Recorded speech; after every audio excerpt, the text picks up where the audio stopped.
Hey there, welcome back to another video. This time around, it is a versus video. And in this video, I'm going to be pitting two films up against one another. And then by the end of it, I'm going to determine which one is the victor. Now, the two films that I'm going to be throwing into the ring today are the 1993 live action Super Mario Bros. Movie and the 2023 animated Mario film. Now, before I get this fight started, I would like to give a special shout out to Volante for requesting this video. And if there's another versus video, film, TV show, or topic that you would like to see me discuss in the future, feel free to donate to either my PayPal or my Patreon or my Cash App. The link to all of them is in the video description down below, and I will try to get to your request as soon as I possibly can. Now, without further ado, let's get it on. Now, the first fight for today is directing. Which film has the better direction? So, the 1993 film is directed by Rocky Morton and Annabelle Jankel, with some uncredited direction by producer Roland Joffe.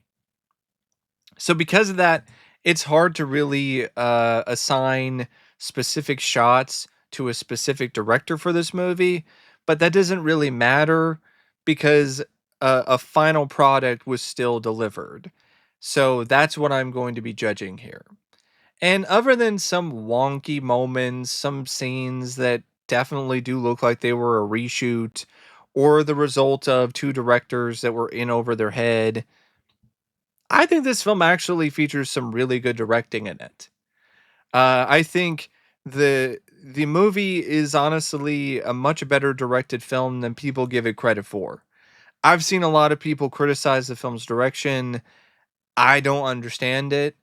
This is a movie that should have been a total mess when it comes to the directing, considering everything that was going against it. The two directors that were in over their head with this massive budget and studio control and meddling. The star and Bob Hoskins, who hated being on the set so much he was drunk throughout most of the filming.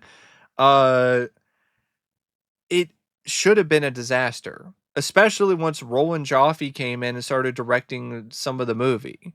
But actually, it looks pretty cohesive, except for a few moments here and there. It doesn't really look like a movie that was directed by three directors. And I genuinely feel it's got a very unique style to it and flair. And there are some moments in it that are genuinely spectacular. The way that the directors shot the reveal of Dino Hatton, for instance, it's incredible. It looks like something out of Blade Runner. It really is a astounding shot. The car chase with the police cars with the Mario brothers, that is an amazing sequence. It is thrilling, it is exciting, it is epic. It is a very well shot scene. The prison scene with Toad is another well shot sequence. The elevator scene with the Mario brothers and the Goombas, that's also a really well shot scene. The finale uh, in Dino Hatton with Koopa, that is also a sequence that features some really impressive direction. And it doesn't stop there. You have the sequences at the club with Big Bertha. You have the scene with the frozen pipes where the Mario brothers and the princesses are sliding around the mattresses and they're being chased by the Goombas. Like that is a scene that is reminiscent of the mine car sequence in Temple of Doom. And honestly, I think it's maybe not as good, but it's not only just maybe a step or two below that. So when you're almost a near equivalent to somebody like Spielberg, you're doing a good job. So I think there's a lot of moments in this directing wise that really shine. And because of the fact that you had these directors who did something like Max Headroom, they really went wacky and weird, and they also took a lot of risks. And so as a result, the film looks genuinely interesting, and I really feel it provides the film with a very distinct look and identity. So, yeah, I don't really feel this is a poorly directed film at all. I think for the most part, I think it's a really well directed movie. Now, the 2023 film, because of the fact that it's CGI animation, that's a different medium altogether, but it still has its moments. I think the reveal of the Mushroom Kingdom is visually stunning. I think the Rainbow Road sequence is really well shot and really well directed for the most part.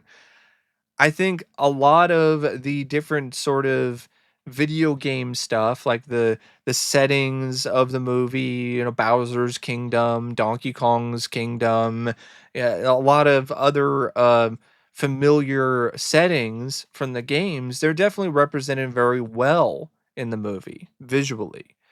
Mario himself and Luigi and Bowser and Peach, like it's a nice looking film.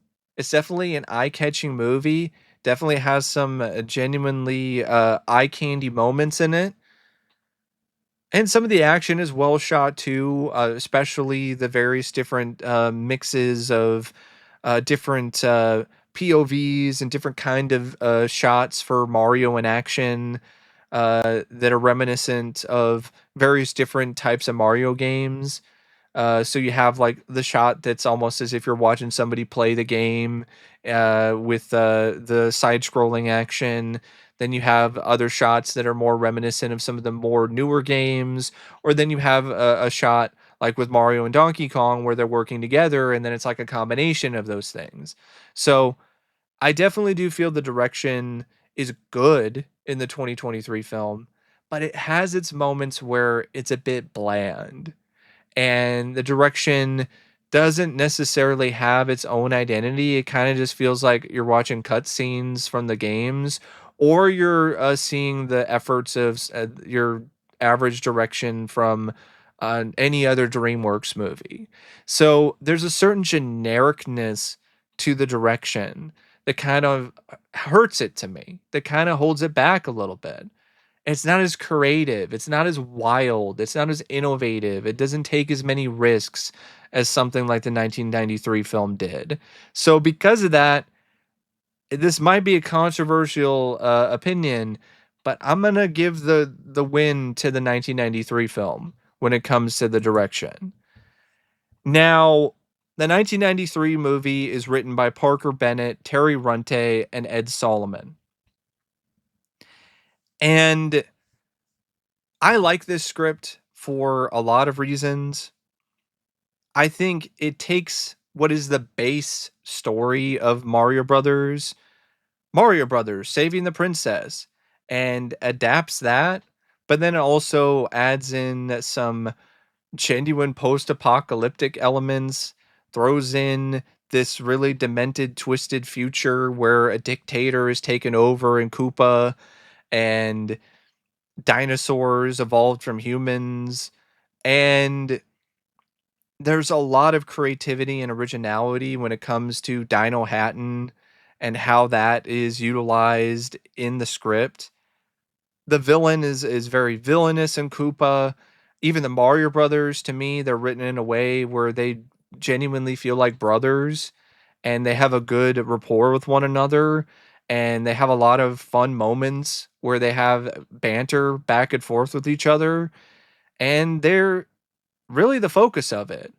And they're definitely involved in a lot of action, a lot of moments where they're either trying to figure things out while in Dino Hatton or stay one step ahead of Koopa or figure out what is going on with the fungus or try to stop Koopa in the end. Like it's not a bad script in my opinion. There's a good amount of tension, there's a good amount of suspense. I even like the stuff with Princess Daisy. I like the fact that these other members of Koopa's gang are just going into the real world and just kidnapping random Italian women or random women and just thinking that they're the princess, but that they're not, and they just have to just keep holding these other women there until they find the right one. I like that there's a battle going on between Koopa and the other character Lena, who is under his employ, but she wants to power and she wants to take over. So there's this conflict even within the bad guys. So there's conflict with the good guys and there's also conflict with the bad guys. Some of the humor works, a good chunk of it doesn't though. So I will honestly admit that there are some elements of the script that are definitely not that great, and that's one of them. There are some moments of dark humor that I do enjoy and some of the jokes that work, but there's a lot of it that falls very flat. And when it comes to like being a one-to-one adaptation of the game, like yeah, it's not good when it comes to that. Other than Mario Brothers saving a princess from Koopa. Like other than that, it's not a very good adaptation of the games because the Mushroom Kingdom doesn't really show up. The Dino Hatton thing is not really from the games. There's just a lot of things about it that really aren't like the games at all. But there are elements of it that are from the games. The mushrooms, certain characters, and certain like weapons and things like that, or certain enemies, like the bomb and Big Bertha, and even stuff like the jump boots is a way to incorporate Mario's jumping. And there's even stuff like the super scope that the Mario Brothers use to de-evolve Koopa at the end. Like there are a lot of Easter eggs that are Nintendo related that are really well done and thrown in there in a fun way. But that doesn't mean that it's a good adaptation of the source material. I have to admit, it really went into a completely different direction in that regard. But also at the time, there really was not a lot of plot and a lot of lore for Mario. So I kind of don't blame the writers for going the direction that they did. But yeah, I can definitely see people's arguments when it comes to this script not really working for them because the fact that it's just such a completely wild and different idea compared to any of the other Mario games or anything Mario related at the time. But that's part of why I really enjoy the script because of how daring it is, how unique it is, and how it's willing to be out there and willing to do something different than what you've already seen before and what's already been done before when it comes to Mario stories. So I think at points, yeah, the script can be flawed and maybe it didn't have the right mindset always. But I think ultimately the script turned out to be pretty solid for what it was for me personally, especially compared to a lot of other live action video game films from around the same time period and even afterwards. Because it never really felt like it was disrespecting the source material, it was just different. Now, the 2023 film is written by Matthew Fogel. And this is definitely a more faithful script when it comes to the games. A lot more Easter eggs that are Mario game specific and not just Nintendo specific. A lot of stuff involving various different characters from the Mario games actually looking like they do and acting like they do in the games for the most part. So if you're a fan of the Mario games, you get a lot more of Mario stuff in this script. A lot more of the things that you love and you remember seeing when you were playing the games. A lot of different sort of callbacks, little things like even some of the levels from other games you actually see in the movie incorporated in different ways. And the characters definitely do feel more like what they do in the games, or how they do in the games, like Princess Peach and Mario and Luigi and Bowser and Toad and so on and so forth. Donkey Kong as well. So that is definitely something that is done a lot better with this script than with the 1993 film. And the plot, I don't think, is really as interesting as the 1993 movie, but it kind of makes up for it because of the fact that it has all of these moments that you've been wanting to see as Mario fans. It has a lot of the Mushroom Kingdom stuff. It has the stuff with Bowser's Kingdom. It has Mario fighting Donkey Kong. It has a lot of scenes with Princess Peach being honestly a total badass. You've got the Rainbow Road chase. You've got the final confrontation with Bowser, with Mario and Luigi getting the star and then triumphing over Bowser.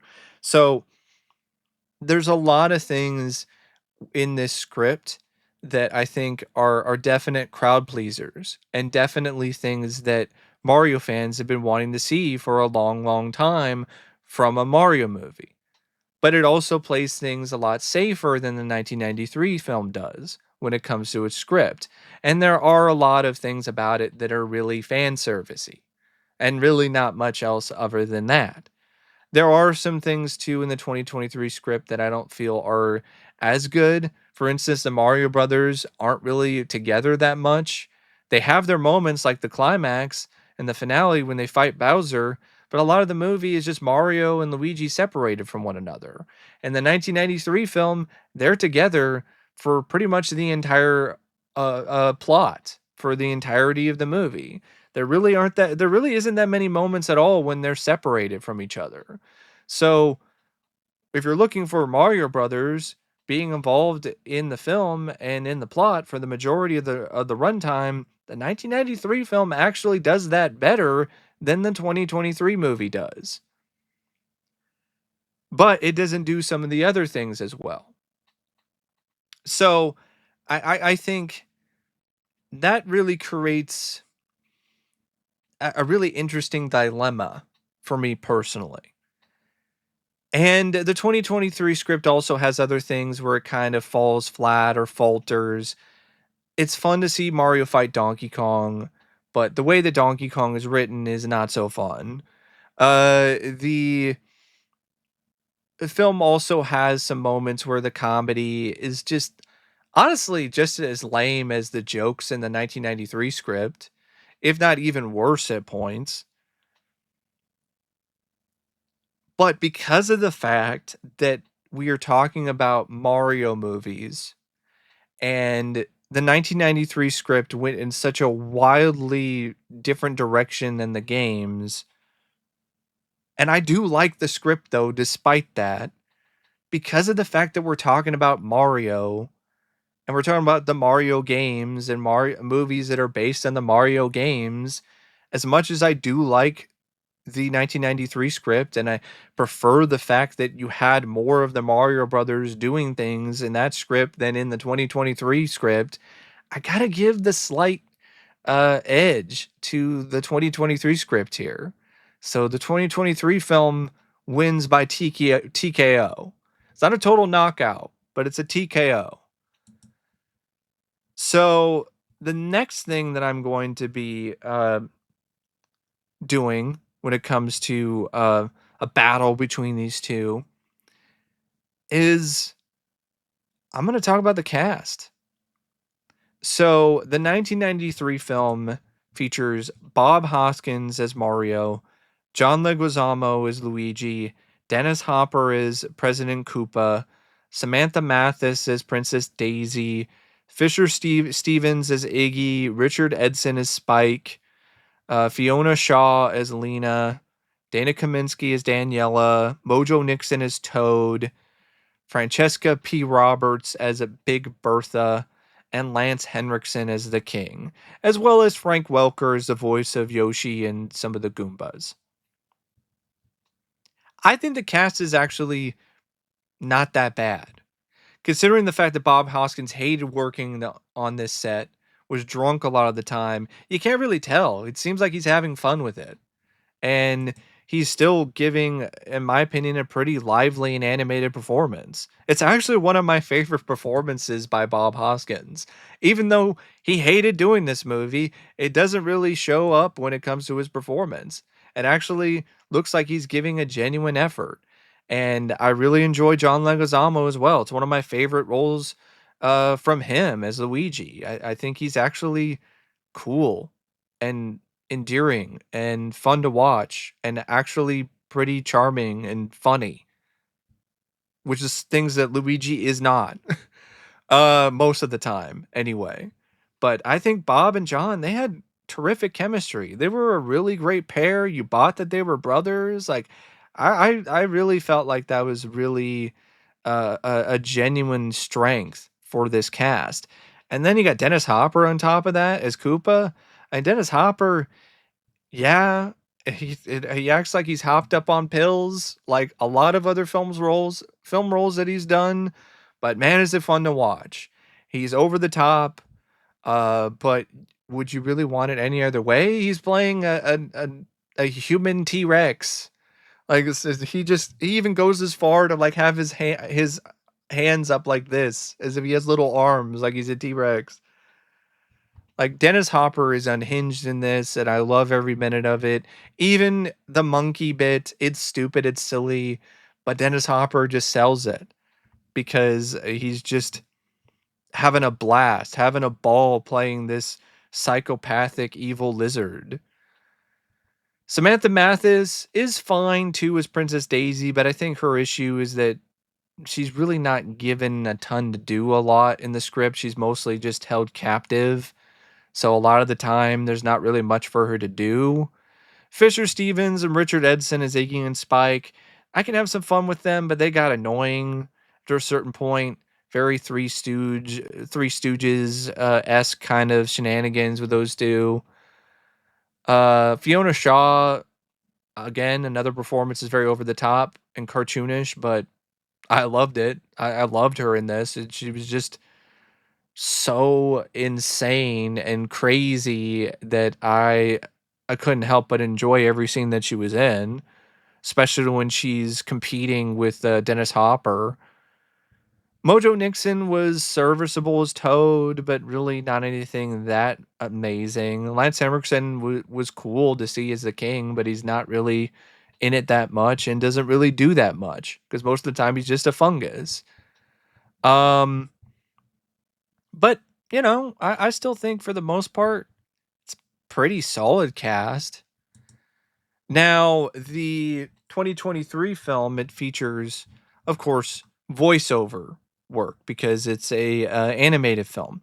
So you have Chris Pratt as Mario. Uh, and he's okay, but honestly, I think Bob Hoskins was a better Mario. He sounded like an Italian plumber. He actually, or somebody from Brooklyn. Like, Chris Pratt barely even did an accent, and when he did, it just came and went.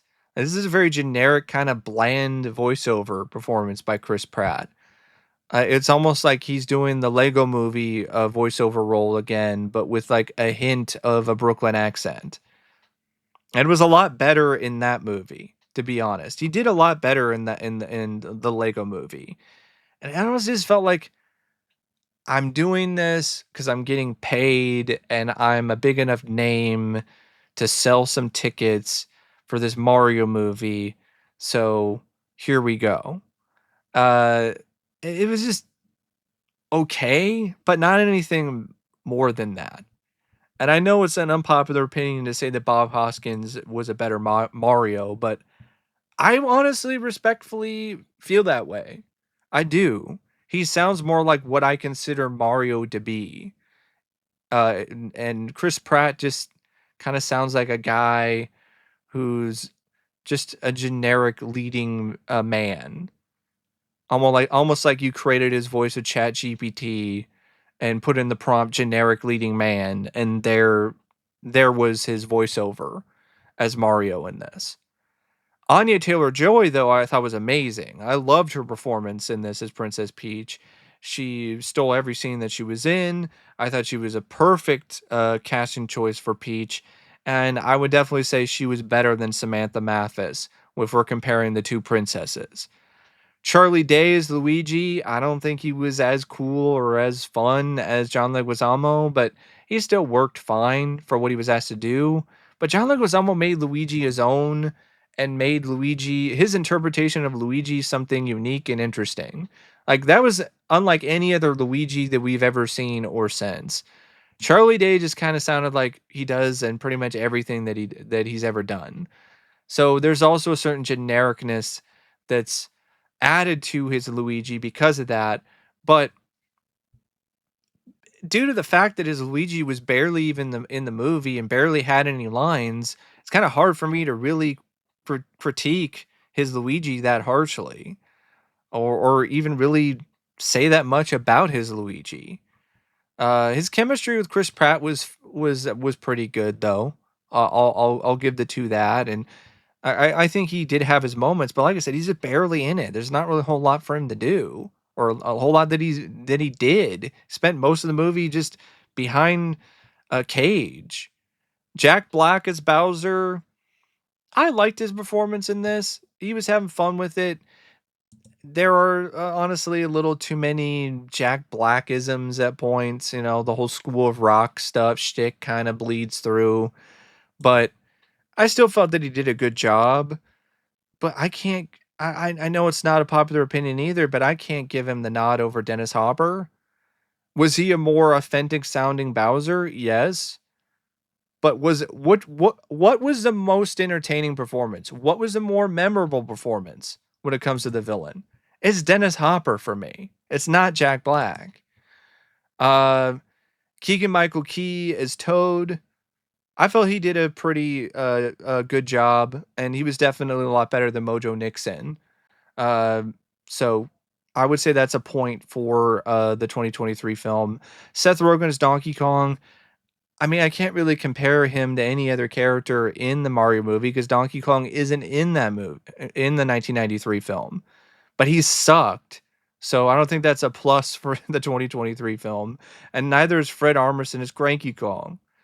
Now, Sebastian Maniscalco, he voiced Spike, so I mean, I would say he's probably better than Richard Edson, but they also played two completely different interpretations of Spike, so they're not really the same version of that character. Kevin Michael Richardson is Comic. I mean, Comic wasn't in the 1993 film, and the only character that I can maybe compare Comic to is Fiona Shaw's character, Lena. And Lena was a heck of a lot more entertaining than this Charles Laurie. I think it's Charles Laurie.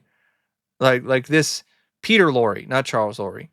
I don't know who that is, but Peter Lorre impression that actor was doing for the entirety of the film. And what is probably maybe another unpopular decision here, I'm going to give the win to the 1993 film when it comes to the cast. I just think that the main cast members from that film did a better job overall than everyone in the Mario cast. I just cannot give the 2023 animated Mario movie the win over a cast that features Bob Hoskins, John Leguizamo, and Dennis Hopper. Now, when it comes to some of the other elements, like the other technical elements of these movies, like the cinematography, editing, music, effects, I'm going to combine those all into one category. Uh, and at this point, I believe the 1993 film is winning. So the only way that the 2023 film can save face is if it ties here. Um, And if a tie happens, I'll try to come up with the tiebreaker. There's no tie though. To me, it's no contest. Who's the victor? Now, the cinematography for the 1993 film is by Dean Semler. Dean Semler is, in my opinion, a really talented, really good cinematographer. I mean, this is a guy who did the cinematography for Mad Max: The Road Warrior, and Young Guns, and Dances with Wolves, and Last Action Hero, and Waterworld. So, the cinematography in this is really top notch, really good stuff. The editing is by Mark Goldblatt, who is one of the best editors who has ever worked in the industry, and his work in the 1993 film is no exception. It's a very well edited movie. The music by Alan Silvestri. I know he gets a lot of crap for his score for some reason, to the point people have actually took his score out of the movie. I've always liked his score for this. I felt it matched the overall spirit and energy of Mario and the games and the film itself. And to me, there are parts of it that are just as catchy as any of the Mario music. And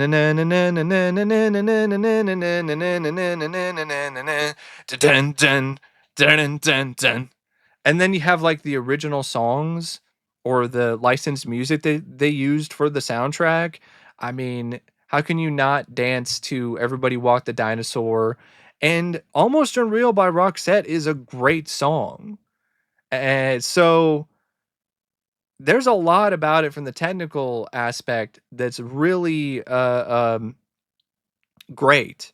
And then we throw in the visual effects and the makeup effects that are state of the art for 1993 and still hold up really well for the most part, despite some dated CGI. How about we throw in some of the production and art design? The production designer from Blade Runner who worked on this movie and did the designs for Dino Hatton, and it's all done for real and it's not done with a computer. Yeah, the 1993 film, in my opinion, is getting aces across the board when it comes to all of these technical elements. Now, the 2023 film isn't too bad when it comes to those things either, but it's not really a fair one-to-one comparison because it's an animated movie. So you don't really talk about production design or art direction. They don't really talk about visual effects or makeup. Cinematography is even kind of a stretch. So what you can go with is editing and music. And I think when it comes to the editing, I think it's on par with the 1993 film. I think the editing in the 2023 film is excellent. And the music by Brian Tyler, when he's utilizing and remixing different scores from the games, it's really good. When he's doing his own stuff, it's not really that great. So, because of the fact that the 1993 film just has an equivalent when it comes to the editing and has a much better overall score by Alan Silvestri, at least to me personally, because there's actually original, unique music in it that's good and better songs. That's the other reason why as well. I mean, the 2023 film features songs that just seem like random additions that were thrown in from a random playlist, where the 1993 film is songs that actually fit the tone and the vibe of the movie and are actually original songs for the most part. They're not just licensed tracks that they just threw in there because they got the rights for them. So, because of all of those factors, I got to give the no contest victory to the 1993 live action movie. I have to admit, the 2023 film is arguably a better Mario movie than the 1993 film is. That's why I gave it the edge when it comes to the screenplay. But a better overall film, I'm going to give it to the 1993 movie. I just think that's a better overall movie based on the parameters that I have personally set. Not a popular opinion, but I just have to give it the win here because of just everything combined. The 2023 film being more faithful to the source material is not enough for me to give it a win over the 1993 movie. Because I think it has a better cast. I think it has better directing. I think the screenplay, while it's not as faithful to the games and maybe isn't as polished or as good as a 2023 film is overall, it's still unique and interesting enough that I still think it works. And all of the other technical merits that it has going for it, that the 2023 film just doesn't really live up to. I think the 1993 film is a movie that, to me personally, is also more entertaining and enjoyable to watch because it's just such a unique and interesting world that it creates. And it's unlike any other video game movie that I've ever seen, for better or worse. While the 2023 film is just another generic DreamWorks or Illumination type of animated adventure, but just with Mario characters. So it all comes down to personal preference and personal taste when it comes to these kind of battles, and people are gonna agree to disagree. And I know a lot of people aren't gonna side with me on this, but hey, that's what I was asked to do. I was asked to use my opinions and my takes and use that to throw these two into the ring and then determine who wins based on my judgment. And by my judgment, the 1993 live action film wins, and it wasn't close. Thanks for watching this video, and until next time, I'll see you later. See ya.